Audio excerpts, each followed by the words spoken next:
How is it going, people? Jack here with another reaction, and welcome back to the second part of my reaction to Bricky's explanation of every single faction in Warhammer 40k. Now, we ended up on a vast but pretty succinct explanation of what happened with the history of the galaxy as a whole, from the Necrons until the creation of I quote, "Come Satan in the form of Slaanesh, the last and fourth Chaos God." Now, saying last isn't exactly right, because 40k has this thing of constantly creating minor Chaos Gods. As an example, the weird laughing god there, Kegarach. Yeah, I'm owning that one. It's one that would like pop in and out and isn't always considered as being super important, but actually is. But like in recent time, it has been this, well, it's not a trilogy, it's a multitude of books, I think a total of 5. There's one that I kind of skipped because I got a summary of it all, but I mentioned that in the previous video, the Arcs of Omens, wherein was the introduction, little bit of spoiler here, the introduction of a minor, you could call him god, called Vashtor. As Bricky explained, the manifestation of the law of the gods in 40k stems from human emotions. This one stems from the entities of the galaxy's desire for innovation and like technological improvements, and he's called the god in the machine, Vashtor, and he's pretty sick one, and yeah, he did some damage. Like, that's the reason why I'm saying that the final Chaos God isn't quite doing it justice, but when we're talking about the major ones, obviously. Now, these, of course, are things that can be considered to be technicalities, because on the point of the Emperium, as an example, we have nobody else but Big E himself to consider as being, you know, a god in his own fashion. Which is why we're gonna let the boys continue praying in the cathedral, that's what they're doing right now in the background there, and listen to the story about the worst dad ever. A sick and practical joke to Kegarach, and he would just find it very funny to watch me fumble the discussion of one human on a tiny blue planet across the galaxy. Speaking of which... Speaking of... Before the fall of the Eldar, Earth, or Terra, as it's called, was in ruin.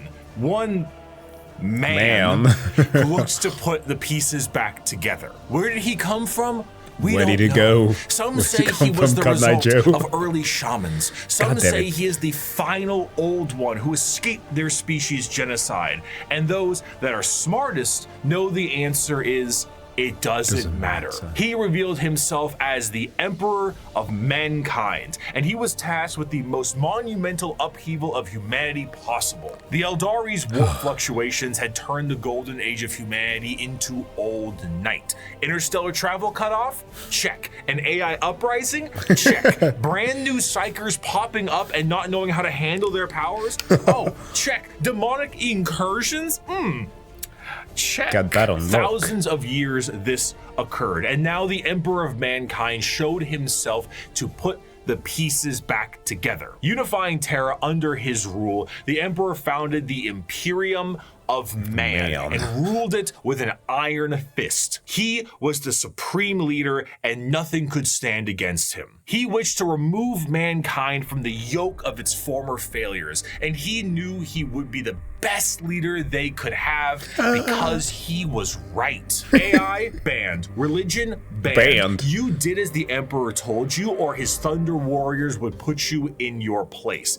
A huge, and I do mean absolutely huge, recommendation that I will always give, because this one actually, I really appreciated this being recommended to me as a new Warhammer fan, is to listening to The Last Church. It's a short 40k story by Graham McNeil, and there is an animation. I think it's still on there. The Games Workshop has not tried to strike it down anymore, but it is voice acted and, well, to a certain degree, pretty well animated, and I highly recommend that you check it out. I also have a reaction to it if you want to follow along with me when I discuss a little bit of theology along with it, but yeah, I highly recommend you to listen to the whole thing yourself.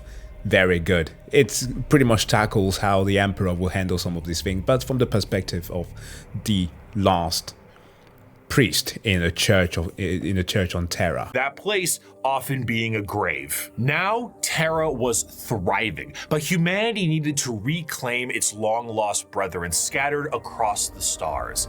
But to do so, he needed those that could build him a fleet truly meant for the reconquering of the galaxy. And so he turned his attention to the red planet of Mars. Oof. Mars and Terra were close allies long before the Unification Wars. Mars was the first world terraformed by humanity and became what would ultimately be the first hive world, an epicenter. I'm sorry for pausing here. I have to point out something. 40K, at least as an IP, has had a shaky relationship with its game releases. They are a huge mixed bag. Ask any 40K fan that has been in the hobby for a long time, they will tell you that there isn't exactly a way of certifying that something is going to be good. Yet in recent years, of course, there's been a lot of good content. There's no denying that. But there are some that always stand out. Mechanicus, which is an RTS, it's a pretty freaking good one. And it stands out the most because of the soundtrack. And I would say that if there's something that 40K games do always well, is the music. It adds so much to the ambiance. And Guillaume, who does the soundtrack for this, and is also going to be doing the one for Mechanicus 2. You would have heard some of the tracks being played in the background as I'm speaking right now.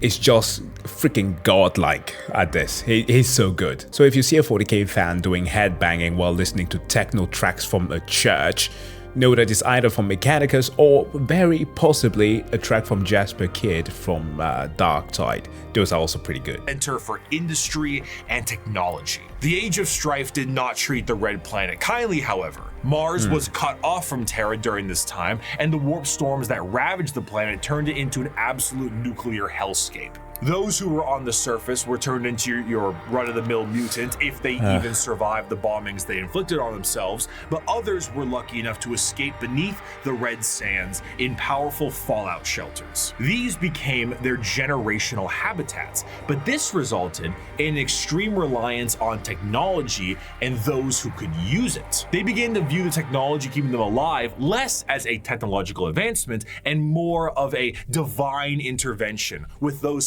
skilled in it as priests. The Martians began to worship the power of the machine, and this resulted in the formation of the cult Mechanicus, the belief in a holy trinity known as the Three-in-One. The machine god, serving as the spirit who gave rise to all technologies known, the motive force, the deity that gives all life its ability to live, and the Omnissiah, a physical manifestation of the machine god itself. This belief began to manifest in them physically as well. What were once humans began to really mess around with the character creator options, and this tech obsession made them view instances of flesh to be weak and spend their lives removing what makes them human and replacing it with mechanical augments. Robotic limbs, glowing eyes, mechadendrite arms. What was once a mass of flesh now looks like the back of a router, and the oldest members of the Mechanicus no longer even look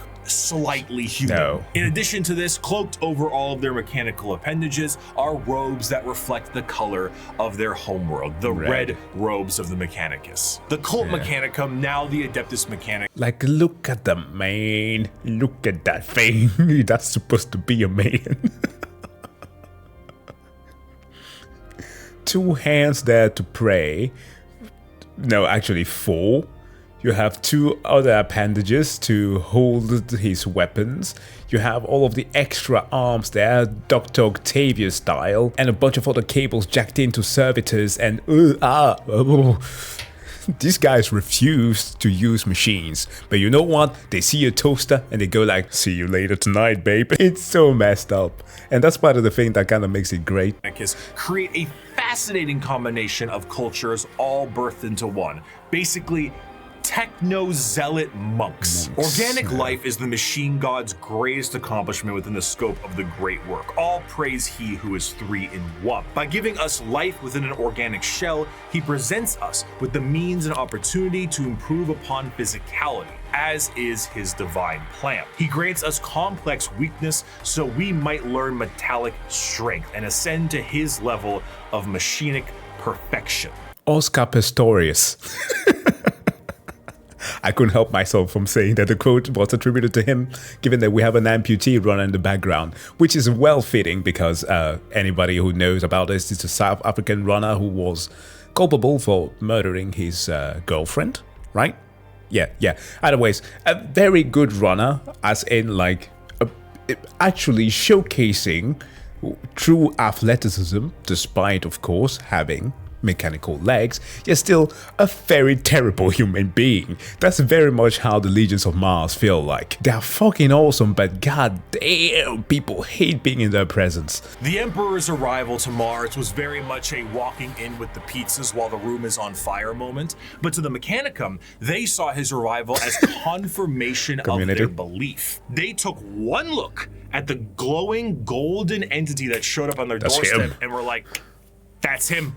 That's the guy right there. And they immediately accepted him as the Omnissiah. Obviously, showing up and being called Machine Jesus shortly after wiping out all instances of non-Machine Jesus a little bit beforehand is an instance of capital H heresy.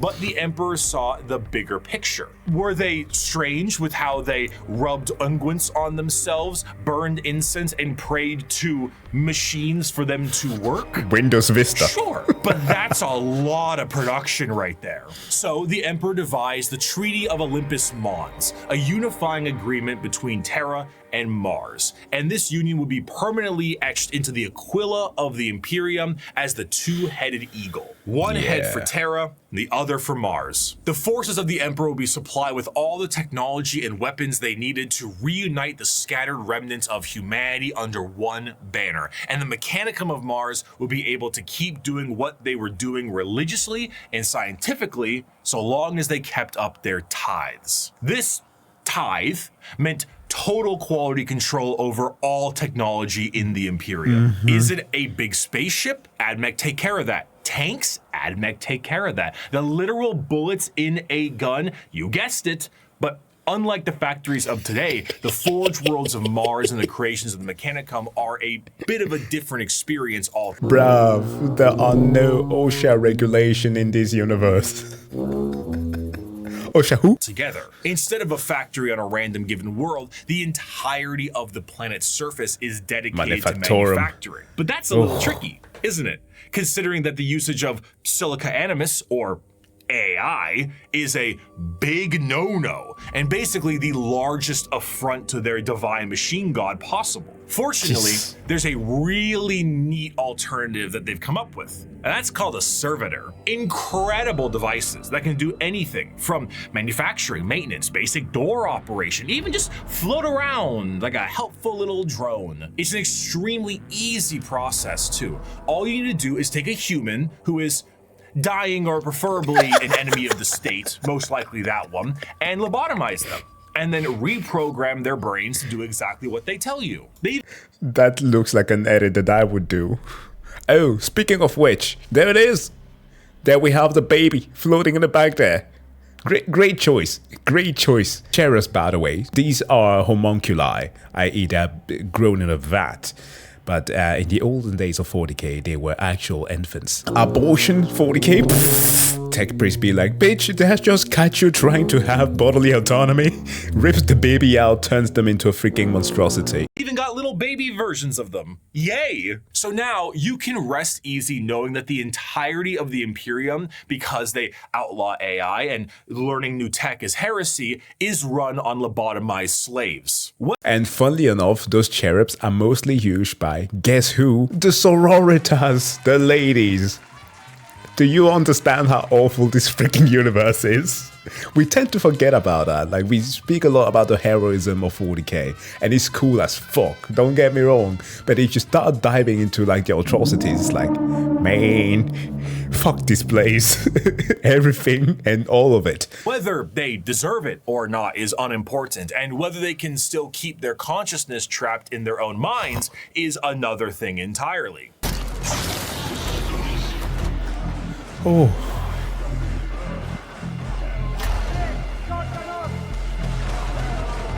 Yep. Your incompetence is showing.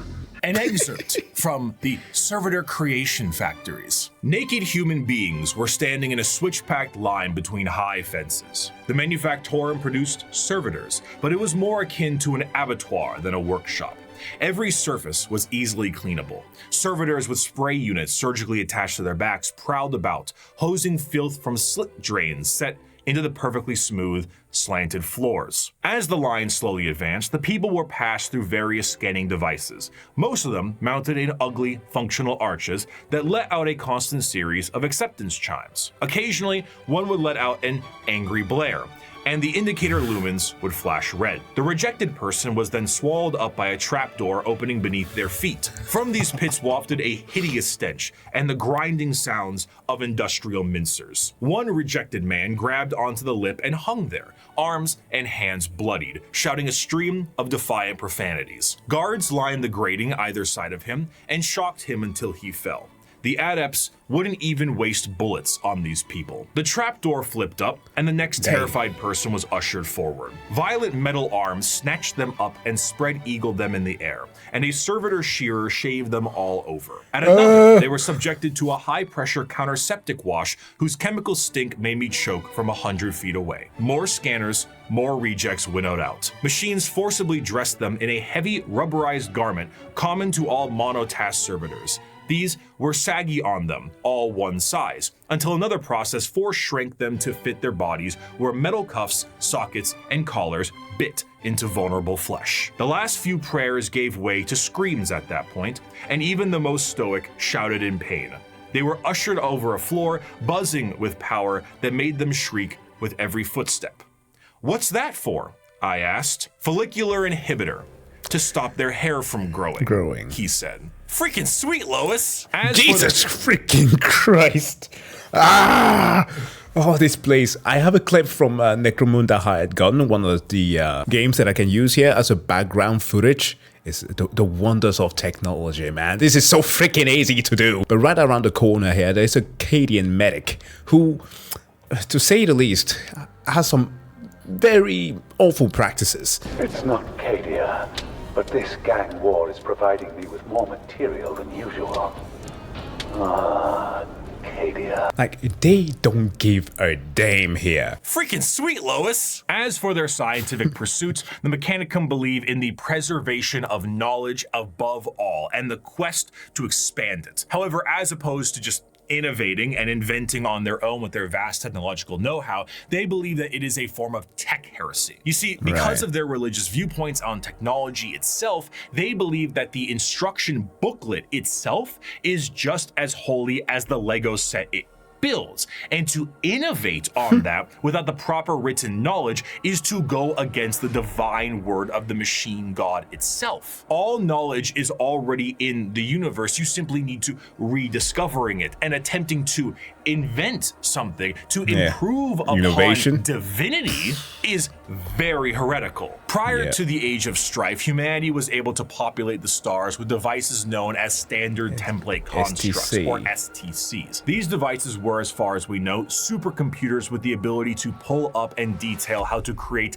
literally anything a startup colony would need. Essentially, they were devices with the entirety of human technological know-how so that you could make a home away from home. The Mechanicum will not make anything without an STC.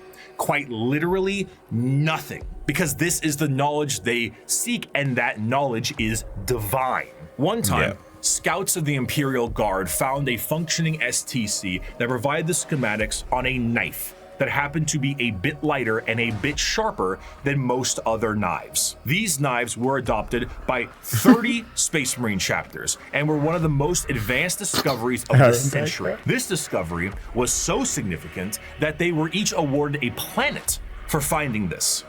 A planet for a machine that taught them how to make knives. Due to their religious organization, you can probably guess the Mechanicum are organized in a feudal structure with the highest individuals in power being a part of the priesthood. Cream of the crop being the fabricator general of Mars itself, who serves as a high lord of Terra, but also oversees the entirety of the Mechanicum below. Below them are tech priests that oversee the cult for the quest of knowledge and other more straightforward theocracy. Forge worlds tend to operate slightly more independently, what can cause some power struggles within the Mechanicum, because, you know, despite them all being weird robots, they love being given praise. And despite being the manufacturing end of the Emperium, they do actually have their own military forces. They have the Skitarii private army and all their various freaking 1920s Martian-style mechanisms like Doom Crawlers, Castellan robots, and of course, the Titan Legions. Because nothing is cooler than a robot that towers over buildings. Ultimately, their very dogmatic view on technology as a whole has resulted in any innovation becoming absent, thus causing the Imperium to stagnate as a whole. The lack of... As an example, I don't know at what point he's going to be talking about ships here,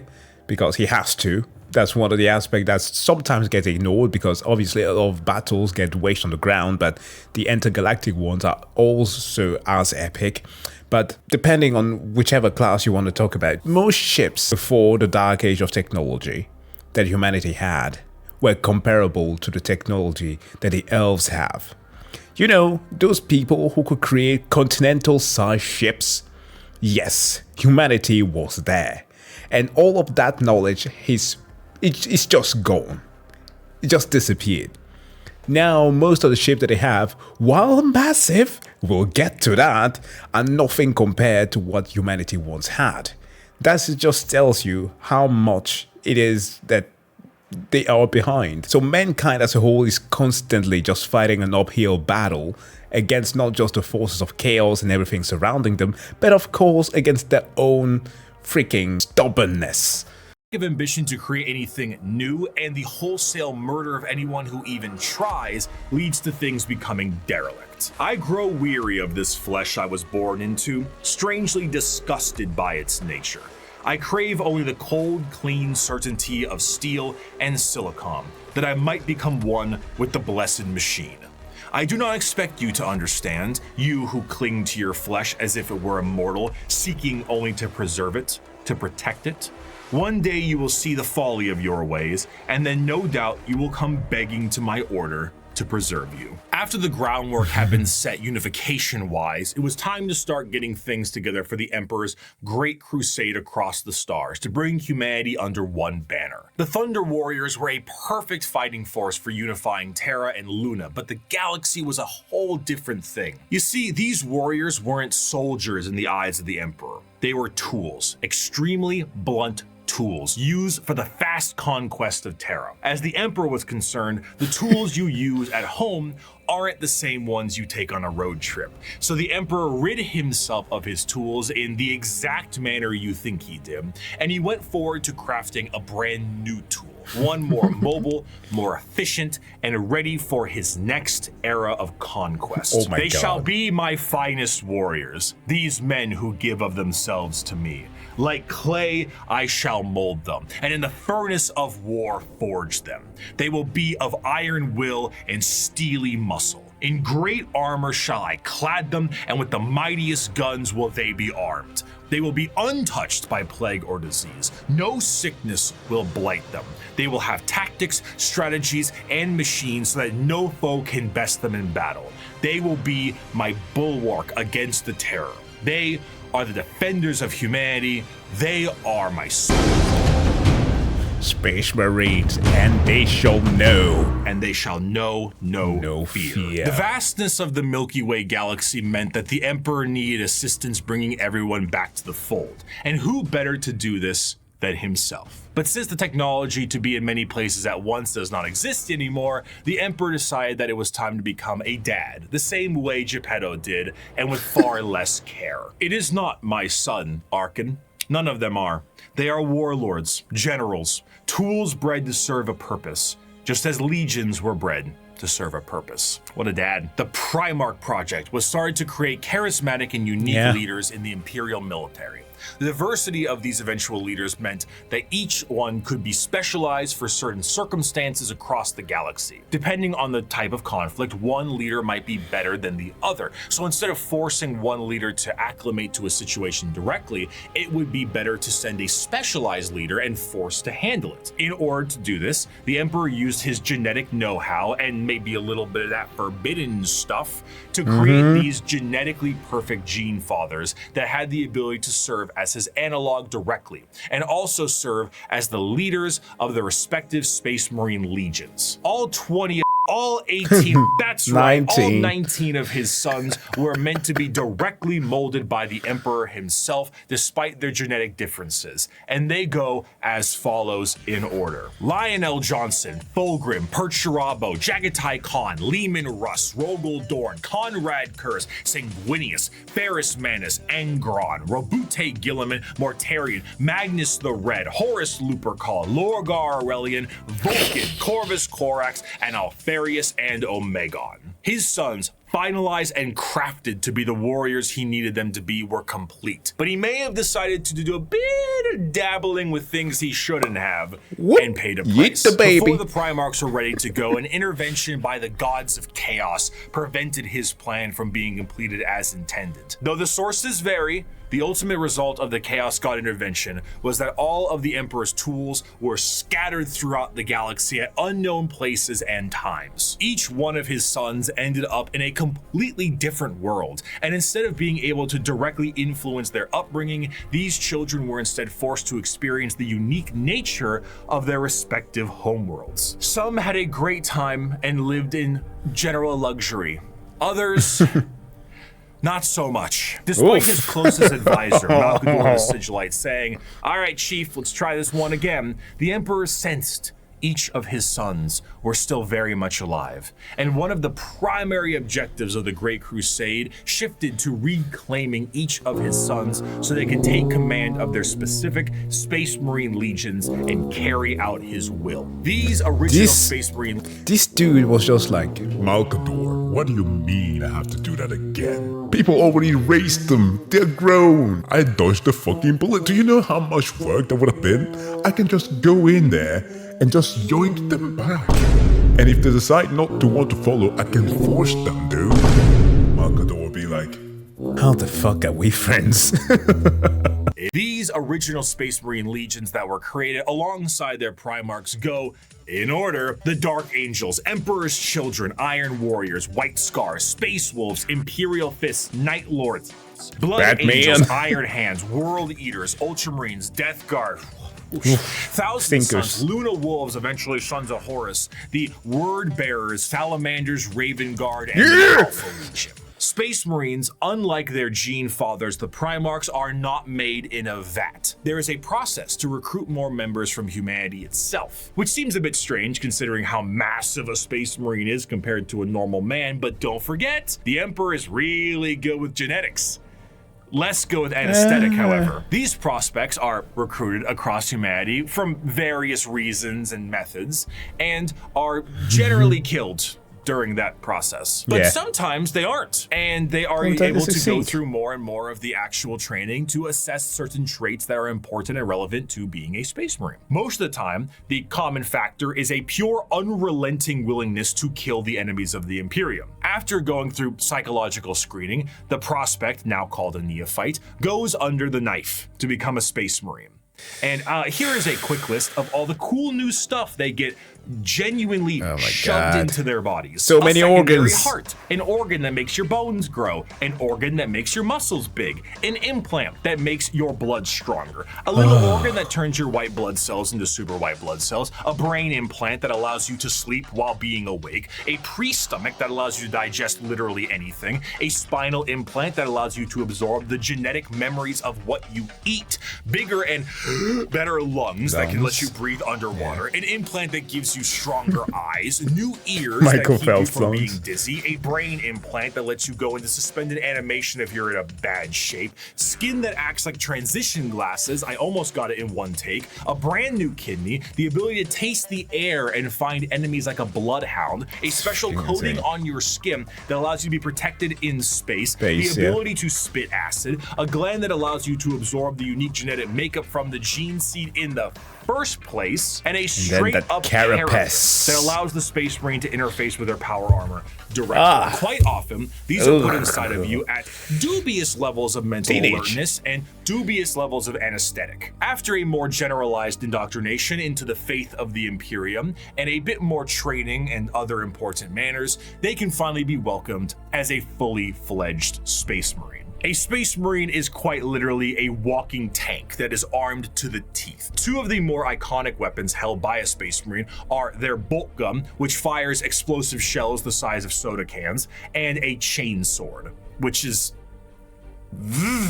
The Space Marine is clad in a colorful carapace known as power armor, crafted from extremely heavy and durable ceramite. The power armor of a Space Marine protects him from any terrors he may face, be it the void of space itself to an inhospitable atmosphere. This armor, combined almost biologically with an already massive physique, makes the Space Marine an almost unstoppable fighting force. And hell, if the armor doesn't protect them enough, they can always become a walking coffin like the dreadnoughts of the chapters are. What truly adds to it all, however, is the sheer difference in some of them. While a Space Marine in its own right is an indoctrinated freight train on legs, how they act can be quite different from chapter to chapter. The gene seed of a primarch is not just helping them become big and strong, but allows them to gain certain traits from their forefathers. Everything from how they think to even slightly adjusting their physical appearance once it's been implanted, the gene seed can be the personality of an entire Space Marine. Take the salamanders, for example. Salamanders have a predisposition to fire as a whole, and tend to be extremely large due to the size of their primarch, Vulcan, and his enormous stature. Whereas someone like Sanguinius, primarch of the Blood Angels, share more vampiric features and more angel-like qualities.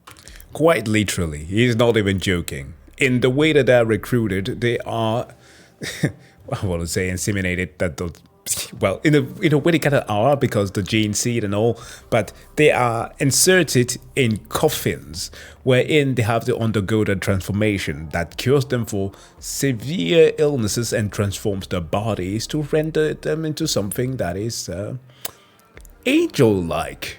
Well, in appearance, that is. So Blood Angels tend to have generally good-looking features, resembling those of the Gene Father. It doesn't, of course, mean that they literally are going to be looking like Sanguinius, our glorious Hawkboy. No, but if they were born a tree, the transformation would turn them into a freaking 7. A gene seed is not just aspects of the Primarchs, but they are also flaws too. Magnus the Red and his 1,000 sons underwent something known as the Flesh Change, a horrifying mutation that, while it made them strong psychers, would affect their bodies so terribly that they would mutate away from humanity. Where other factions have inspiration for their culture from our real world, like the feudal Japanese of the Eldar or Egyptian style the Necrons, each Space Marine chapter themselves carry an inspiration. The White Scars are motorcycle riding Mongolian fighters. The Space Wolves are Norse Vikings. The Dark Angels are Knights of the Round Table, and so on. This moves into their fighting style, and truthfully, there is no end to the characters and options.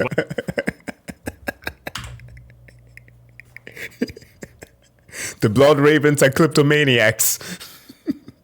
They steal a lot. Moves into their fighting style, and truthfully, there is no end to the characters and options when it comes to the Space Marines. Space Marines are the main symbol you see, and while many of them can be simply indoctrinated warriors who only care about conflict and can be quite boring, then you meet Dante, or Bjorn, or Argel Tal, or Karn, or Lucius, or Erebus. And then you discover the wealth of these characters and tools of war you can have. For 1,100 years, I have fought and I have seen the darkness in our galaxy. I have seen the vileness of the alien and the heresy of the mutant. I have witnessed the sin of possession, and I have seen all the evil that the galaxy harbors, and I have slain all whose presence defiles the Emperor. I have seen what you will see. I have fought what you must fight, and I have slain what you must slay.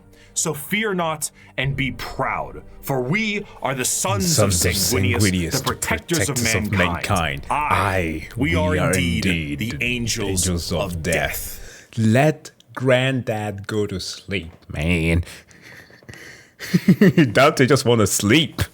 Let him sleep. Despite being the poster children for Warhammer 40k as a whole, the presence of a Space Marine is a rare sight for the countless trillions of humans across the galaxy. Seeing one of these monstrosities is like seeing something akin to an angel sent by the Emperor himself. These angels of death are the essential fighting force to bring humanity back under the unified banner of the Imperium. Yet ultimately, the Space Marines are individuals torn from their families and conscripted to genetic modification and lifelong service for the dying Imperium. And though they are held in an almost holy light, most believe they are above and beyond the people they are designed to serve. Once designed as the protectors of humanity, they seldom view humanity as something worth saving. To the extent that it is a tiny, minute rarity, though not unheard of, for a Space Marine to put a normal citizen above them in any way. For most Space Marines and even their primarchs, they are only here to do a job. They are there to kill the enemies of humanity,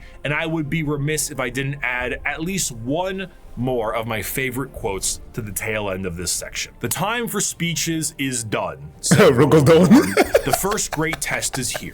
My order to you all is simple, yet heed it well, and exert yourself to see it done. They are coming. Kill them all. Well, the Space Marines are the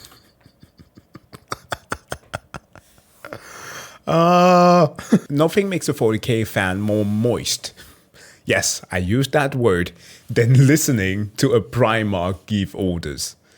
It's like, you know how a lot of people always say that, well, in video games, sex sells? Well, have you ever heard a Primarch speak?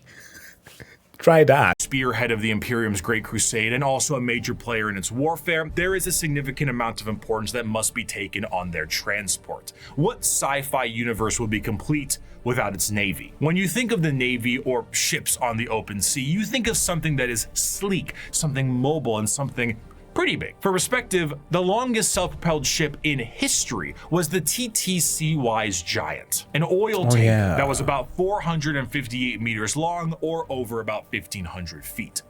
This right here is child's play in the world of 40k ships. A ship that is considered to be an escort vessel in the Imperium is about 3 times the size of a Sea-Wise Giant, and the size of the ships only go up from there. Your most common ships are the cruisers. The light cruiser tends to average at about 2 kilometers long, or just over a mile in length, where the Dictator class cruisers can be over 3 kilometers or 2 miles in length. The largest ships are your battleships, and they are tremendous. We're talking 5-mile long, half a mile high monstrosities that look like gigantic Gothic cathedrals and filled to the brim with weaponry. And not only are they filled with weapons, but they are also jam-packed with crewmen. Battleships tend to, on average, carry a crew between several thousand to several million, and they need every single one of those members because we don't have advanced technology for other things to pilot themselves or control themselves in a meaningful way because there's no AI. I mean, check out a game like Battlefield Gothic Armada. While the game doesn't do exactly a good job at depicting the amount of crew members that you have in a ship, right? It's minuscule in terms of numbers, but like in terms of like illustrating just the scale of the things, it's insane, man. Every single places, every single thing that you look at. These are literal cities, like at times even full-blown prefectures that are flying across the galaxies. Like imagine having Birmingham sent after you. A lot of this stuff has to be done manually. Even the reloading of those giant batteries is a form of manual labor. And of course, generally speaking, gliding through the stars is a very slow way to do things. And let's be honest, there can't be a science fiction setting without some form of hyperspace travel. This form of travel in 40k is less like going to Plaid in Spaceballs and more like going into Davy Jones' zipper dimension in SpongeBob. Oh, now what? I suppose you're gonna show me. Oh, gee, that's very nice. Oh, what is this? Some kind of magic act? Oh wow, that's accurate. That's the warp for you. This is because it utilizes the immaterial warp to do so. Warp travel is handled by a navigator, which is an abhuman. It's a mutated human, don't worry about it. And they have a gene that gives them a third eye and the ability to help steer the ship through the warp, which, as we know, is hell itself and unreality. Now, this might sound exceptionally dangerous, and that's because it is. Now, the ship does have protection in the form of a Geller field, though. Originally, I assumed the Geller field is what you think it is, a large force field stopping all manner of horrible things, like demons from the warp tearing apart your ship. How wrong I was, though. So space travel through the warp basically involves riding on the Sea of Souls. Hell is real and you can surf on it. So you allow the current to carry you and the navigator to direct. But how can a current of souls and unreality carry you when it doesn't obey the laws of physics, time, or, again, reality? What a Geller field is not a force field, but a comatose imperial psyker dreaming of reality. It is not a bubble. It is a force of reality being projected by mutant sleeping beauty to counteract the unreality of the warp that you can then surf on. This, of course, is not a foolproof method of travel, and Geller fields can and do collapse fairly regularly. Being subjected to the warp itself without this Geller field is a terrifying prospect. In the best case scenario, your ship will be torn to shreds, but there are countless instances of ships being thrown out of the warp randomly throughout time itself. You leave for a 2-day mission and you come back 90 years in the past. Maybe you feel like you're lost in the warp for a century and it's only been 45 minutes. And that is only if the waves of souls don't rip your ship apart or have demons arrive on it to do unspeakable things to the crew. The Imperial Navy is an astronomically powerful force for the Emperium because the sheer volume of ships and guns on those ships create firepower that can sunder planets. This is all juxtaposed with the sheer backwater nature of these ships. And the weirdest part again is that these are the worst that humanity has ever had. Like the largest ship that we have to deal with are like the battle barges that are usually just given each and every one of Space Marine chapters, with the exception of the Dark Angels have like the biggest ones, the Gloriana class battle barges.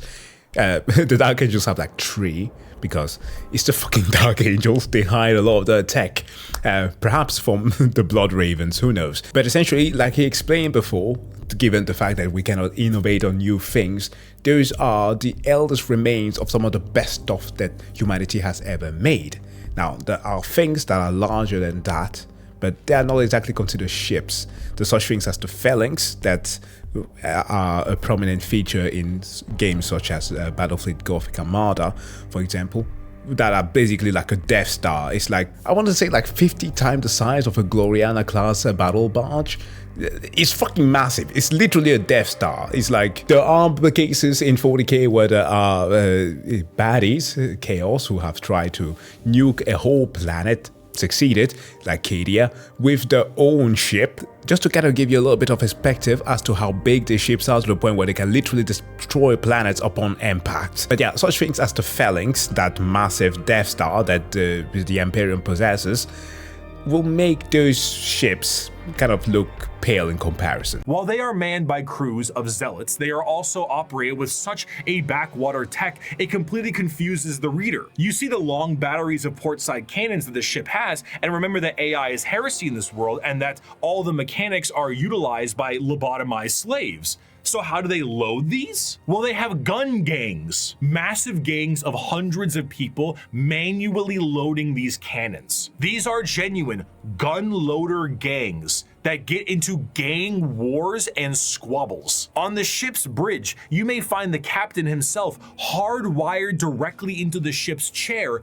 permanently to control it the best they can. Giant screens of hololith data fill the room, and sensors across the ship are just as likely to tell you information as a serf running up to you with a scroll of parchment is. You reach to a microphone to shout orders down a hallway as paper readouts tell you information of the enemy, and holy sigils and candlelit incense burners gleam your next move. While the It's not a specific faction of the Imperium in the same sense and format of this video. It is what shepherds around the entirety of its armed forces. Every Space Marine Primarch had a flagship, and every strike cruiser and battle barge has a story to tell. But if there is a single thing that the Shield of the Navy does the best, it is to help support and supply the monumental forces of the Imperium. The hammer of the Emperor himself, the uncountable men and women of the Imperial Guard. Let's I don't care if these things have adapted to resist our las guns. If we can't kill them with our rifles, then we'll kill them with heavy bolters. And if we can't kill them with heavy weapons, we'll use grenades. And if grenades don't work, then we'll fight them with our swords and our knives and our bare hands. We'll drown them in our blood. That's what it means to be a soldier of the Imperial Guard. Now follow me. Charge! There is no better symbol of the might of the Imperium itself than the Astra green color, Militarum, or as it is commonly known, the Imperial Guard. Though the Space Marines take the glory and stand as the visual representation of the Imperium, their numbers are dramatically thin and specialized in comparison. To reclaim 1,000,000 worlds, you need a countless number of troops willing to fight and die for your cause. The Imperial Guard represents the Imperial truth made manifest. Every year, the worlds of the Imperium pay a tithe in the form of soldiers to fight the good fight of the Emperor, and this number is impossible to pin down. Even saying billions would be a dramatic understatement. We tried doing calculation, my buddy and I, in the past on our podcast, and it was insane. We couldn't reach a conclusion. We're talking trillions here. Billions, screw that. Like, that's the number of citizens in, like, a city in the Emperium. A hive city like this one, Necromunda, which this part is the underhive, right? This is like below, low, very low underneath the city. Like what you're going to play in a game like, let's say, Darktide is even some of the upper levels. Necromunda is the underground. Further down there, we're talking about millions of people living down there. Unlike the upper level of Necromunda, we're talking at least like 1 billion people living there.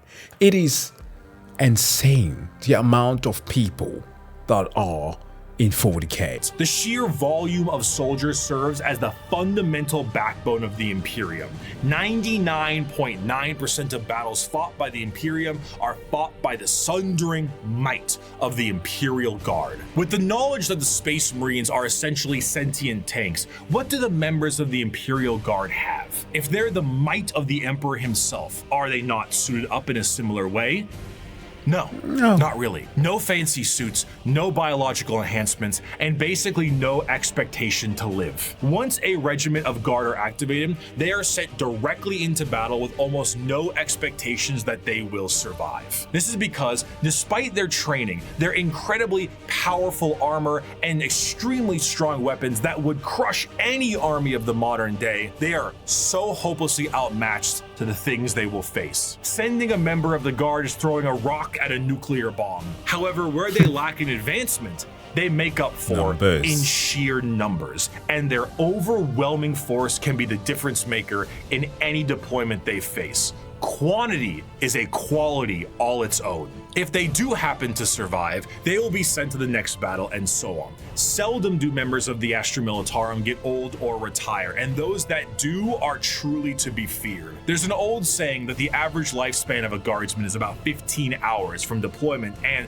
considering the sheer number of guardsmen out there in any given battle, that number is probably accurate. When several million of your pool of guardsmen die within the first few hours of combat because the orcs threw a moon at you, it can really screw the numbers. The soldiers of the Guard are conscripted and trained on an incredible number of worlds in the Imperium, and these worlds can impact their training and their combat style directly. The most famous visually are the Shock Troopers. Canadian Shock Troops. But other notable Guard factions include the gas mask-clad Death Corps of Krieg, the Rambo level of Catachan Jungle Fighters, and the iron-wheeled Mordian Iron Guard. This also helps them specialize against individual types of enemies. The Indigan Prefects are a special Guard regiment that came from a planet whose planetary governor, the leader of the planet, thought it was fun to collect exotic animals, which then crossbreed and then became the giant freight train-sized monsters destroying the planet. So the Indigan Prefects are specialized for big monsters. Yeah. Hello, Tyranids. One particularly interesting officer in the Guard is the enforcement officer known as the Commissar, and they are one of the more visually striking members of a regiment. These are specialized Imperial all officers looking like that act M. as Bison. morale officers. But instead of singing songs to the troops and providing hot meals, the Commissars are there to make sure that the members of the regiment continue to fight to the bitter end. If a soldier does not meet the standards of the Commissar, the solution is simple. There are trillions of other soldiers out there. We don't really need you. Combat fatigue? Headshot. Concerns about the conflict? Headshot. Fleeing the battlefield? You bet that's a headshot. Considering that these officers tend to be outside of their regiment, feelings on them can be mixed. And in fairness, certain commissars, like the esteemed Ibram Gaunt or Caiaphas Cain, tend to do a bit better with the whole.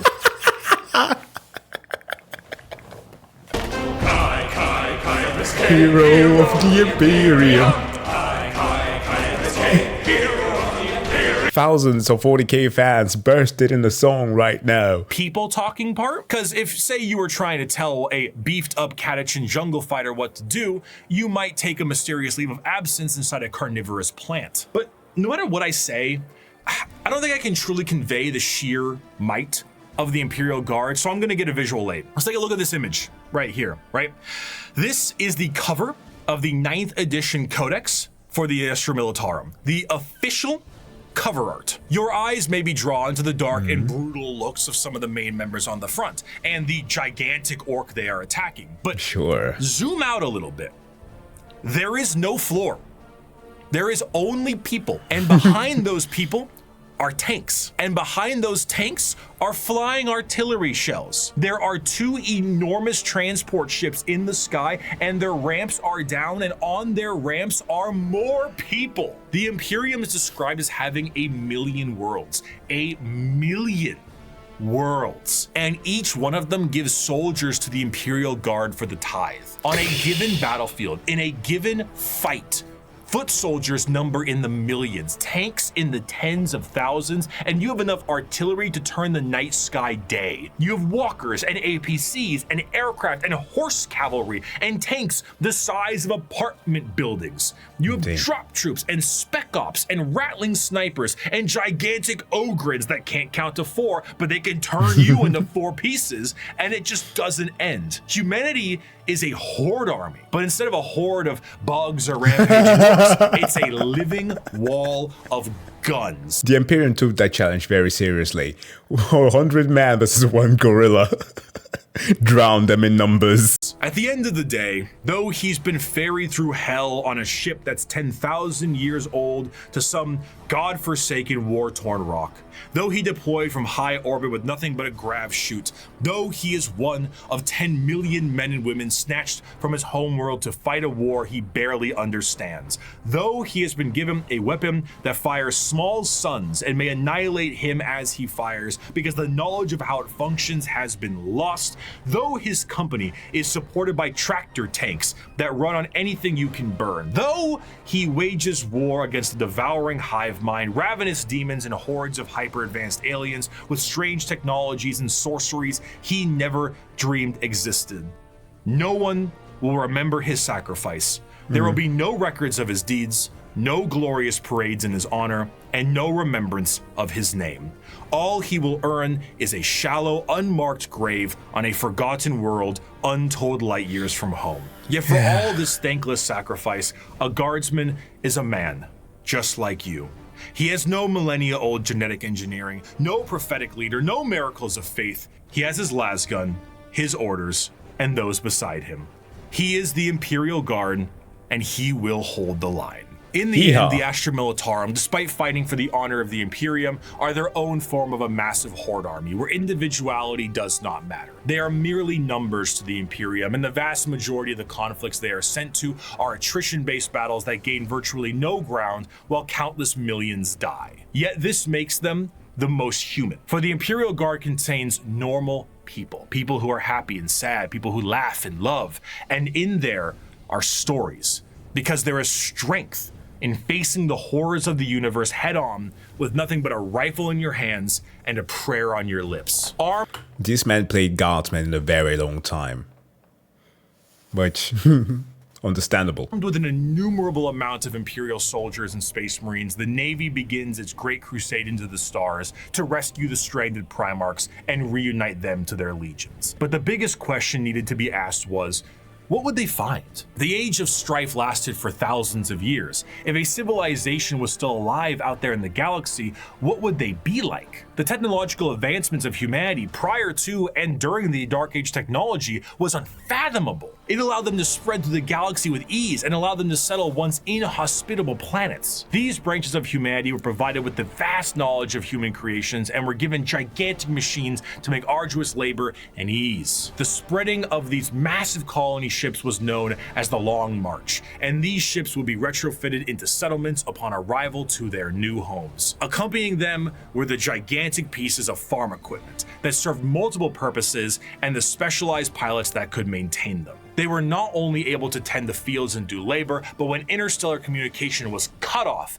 they also did a great job of protecting the colonists against both threats demonic and alien. Because of the significance of these machines, those that could pilot them were powerful enough to be considered leaders, and the upkeep and preservation of the machines and the lineage of those who could pilot them was imperative. These machines, over the thousands of years, would eventually be known as the Imperial Knights. He must be humble of Walking heart, church. strong of arm, be savage in war, loyal to hearth, and follow deeds of glory. He must keep honor with all, banish cowardice from his doings, and bring his house no shame. He must serve the Emperor and defend the Imperium, thus should a knight rule himself. The Age of Strife caused these colonized worlds to be cut off from the Imperium, and the reversion of these worlds resulted in the reverence for this farm equipment turned feudal, and the leadership that controlled the devices became viewed as a noble hierarchy. During the Age of Strife, exploratory fleets from Mars found plenty of these worlds, and it seemed the majority of them reverted to a similar state. Like King Arthur seeing Merlin himself, these feudal worlds welcomed the tech priests of Mars with open arms. The mutual relationship between the Admech and the nobility was beneficial. The Admech were able to secure more worlds for mining resources and potentially long-lost STC information, and the noble houses were provided with technological know-how and modifications from the Admech themselves. The suits became more and more specialized, and their history as mere pieces of equipment were lost to time. What was once a tractor became a killdozer, and the Imperial Knights were born. Unlike other military aspects in the Imperium, the nobility of the Knight houses remains just that, a nobility-focused feudal hierarchy that swears fealty to either the Mechanicum or to Terra. Like the Knights in our history, once they swear fealty, they can be called to aid their respective allegiance in the heat of battle. The ones that swear fealty to Terra are led by the High Monarch, while the ones with the Mechanicum are led by the Princeps. The ones with Terra might be sent directly to the front line of war, while the ones with the Mechanicum tend to be sent to protect the Forge world. And the heraldry of these houses is what you'd expect from a generic history of knights. Houses pledging allegiances here and there, your run-of-the-mill War of the Roses aesthetic. Except instead of ponies, you have gigantic death machines. These knights can't seem to be piloted by any old person, however. A member of the nobility of any given knight house must go through the ritual of becoming. This ritual involves them sitting on the device used to control the knight, known as the Throne Mechanicum, for a full night. What's wrong with that? I mean, sitting in a chair for a full evening sounds pretty great right about now. So a pilot cannot drive a knight. They can, but it moves about as effective as Ripley from Aliens 2, big, lifter thing. It is, in a sense, a beast that must be controlled. and a pilot must merge with it. The With its mind of spirit. the noble is connected to the machine and must fight with the mental signatures and personalities of the prior pilots as well. Everything a knight experiences in battle is felt by the pilot themselves, be it the general movement in the battlefield or damage sustained by the machine itself. If a knight's leg is blown off in battle, the pilot could experience a broken bone in the same spot. The merging to the machine forever changes the mentality of the noble that experiences it. This connection reinforces a strong degree of nobility and honor in the pilot. and a Immersive desire to gameplay. fight for the glory of their house until the bitter end, as their ancestors' minds are linked directly to the knight. By him saying ancestors, I just want to put like an image of this in comparison to like the fighter pilot kamikazes from the Second World War in Japan. Oh, okay, it's kind of a dark thought. End, as their ancestors' minds are linked directly to the knight. The size of these knights can vary, but generally speaking, they stand in the ballpark of 30 to 50 feet tall and are protected by a thick adamantium armor. Beyond that, they have their own unique ion shield generators that give them added protection, and when it comes to their looks, the most common pattern across the Imperium is the Questoris pattern, and is honestly the one you're probably thinking about right now. But there are also smaller versions like armatures and bigger ones known as the Dominus. As for a loadout, these guys are essentially a violent Mr. Potato Head. Battle cannons, Gatling cannons, heavy flamers, thermal cannons, up close and personal, how about a gigantic chainsword or a straight up gauntlet? And for that empty spot up top, screw it, more autocannons, maybe add some missiles, whatever you can. What's the meme again from oh my god, the game that nobody wants to play, Dawn of War 3, right, where there's a prompt going like, the enemies are firing from southeast, understood, removing southeast. It's so bloody brilliant because that's essentially what they do. Can do so to much make it as over firepower. the top as possible, you gotta do it. A squire serves a knight serves a lord serves a baron, and a baron serves a monarch. So who does the monarch serve? He serves every subject, from the rudest serf to the members of the court.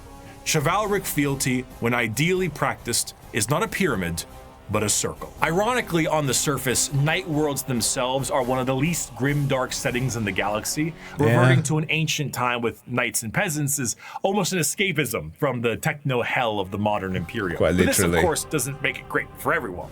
It sounds fun on paper to play a game of knights, but it's not so fun when you're the peasant of that world. For the knights themselves, the knights give their entire lives to the throne mechanicum, and their reality is not their own, as they have to hear the voices of thousands of generations of their ancestors controlling their actions and their lives for as long as they live. It's a strange dichotomy. When it comes to Warhammer, most to all jobs tend to be terrible. However, if there was one that could be considered enjoyable, it would be the pilot of a knight, or a Okay, yeah, sure.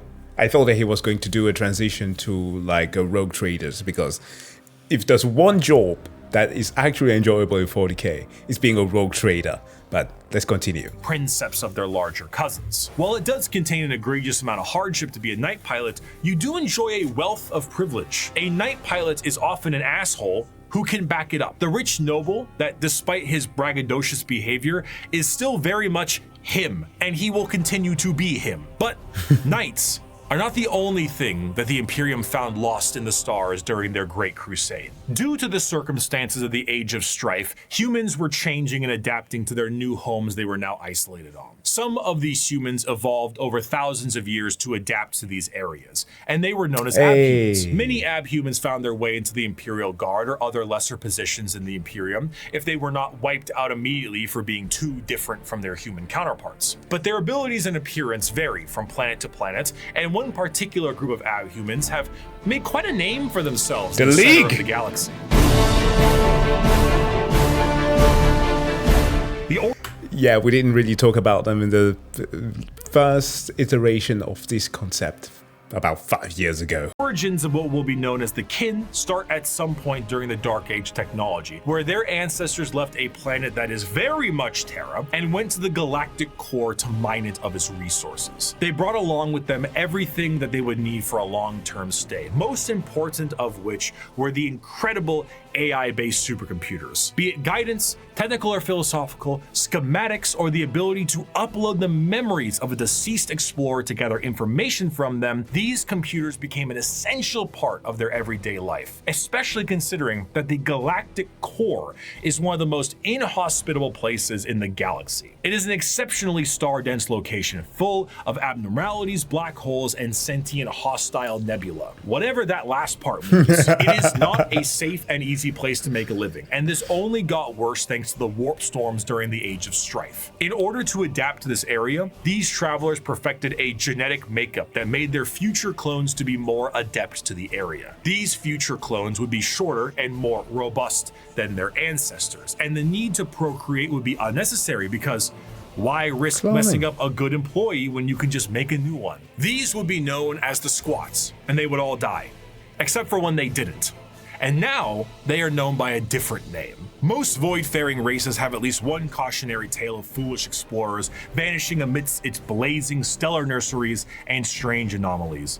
Yet for the leagues of Votann, the galactic core has been home now for millennia. These squat humanoids would begin to establish themselves in the core, and their goals would be the same as their ancestors. Rock and stone! But like, actually kinda, yeah. Whenever one of them would die, they would know that that sucker would need to be uploaded to the machines like their forefathers did. But the original purpose of these machines was lost to time. What was once a technical resource for them turned into a ritual known as joining the ancestors. And the fact that they were clones at this point meant that the same copy of the same individual would be uploaded countlessly. The sheer overuse of these computers and the repeated uploading of redundant data has turned these once powerful supercomputers into your parents' computer after you installed LimeWire on it, and whose 50 Google Chrome tabs definitely contain information you'll return to one day. So much corruption that these computers began to develop the makings of a personality of their own. These would be known as the votann, and the kin, this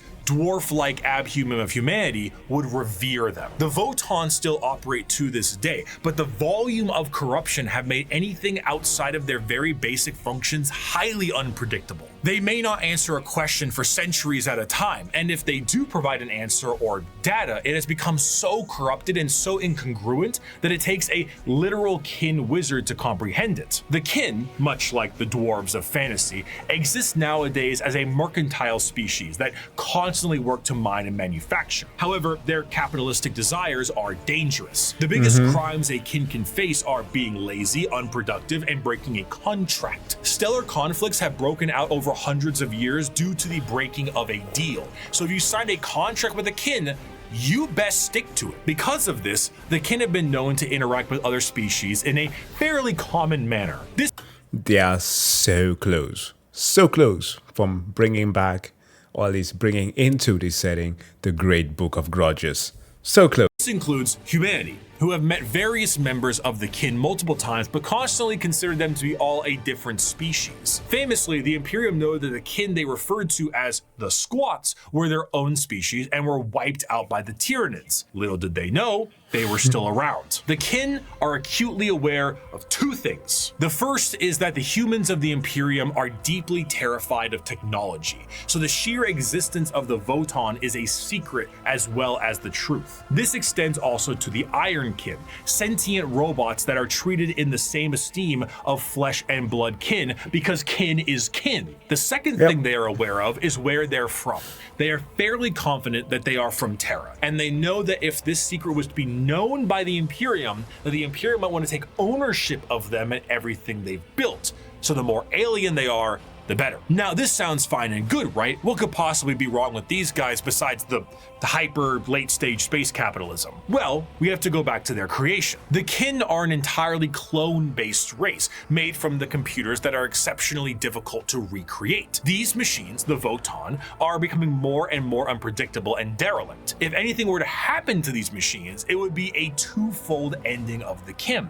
New kin cannot be reproduced, reducing their numbers, and the existing kin would have no further purpose because the end that awaits them would be non-existent. The horror of the kin civilization is that the entire purpose of their lives is to do the best they can at their duty and upload all they know to the votann, their ancestor cores, join their ancestors. But doing so is actually the thing that is killing these supercomputers in the first place. The ancestors were dead, but through the first truths, their legacy continued. And though their eyes had shut long ago, indeed the ancestors were watching, not with a gaze from eons gone, but with the eyes of every living kin. Each generation was the embodiment of the ancestors cast anew by the votann. The galaxy changed. Stars died, planets were destroyed, and civilizations fell. But as long as the votann endured, the ancestors still lived. I do want to end this last bit with an enjoyable quote from one kin. As you may have assumed, the Leagues of Votann are space dwarves with a corporate sci-fi motif, but they are still very much dwarves. They're squat, they're strong as hell, and they hold serious grudges. This time it's just more about your contracts than anything else. And so because of this, they might treat most things about how you would expect a capitalistic dwarf would treat things. You misunderstand, human. I am not here to debate. I am not here to compromise. What you see as yours, I am taking for my kindred. You want to bargain? Torek, unholster our means of negotiation. As the Great Crusade continued, humanity would find their missing primarchs, reestablish the locations of all of their various worlds, and finally reclaim what the Emperor was always hoping for. But eventually, all the Emperor sought to build would be his undoing. His original attempt to have all of the Primarchs lead his great armies and usher humanity into the better ages would end up crumbling down. And we will learn about how the Imperium backslides and the horror of the modern day of 40K in Part 2. I will see you very soon. Thank you so much for watching. Humanity fucking around and finding out? Sign me up for next one. Guys, thank you so much for checking out this video. As always, please do make sure to go and subscribe to Bricky's main channel. And of course, if you like this video, don't forget to like and also subscribe. We should also have a wonderful day. See you guys in the next one. Bye.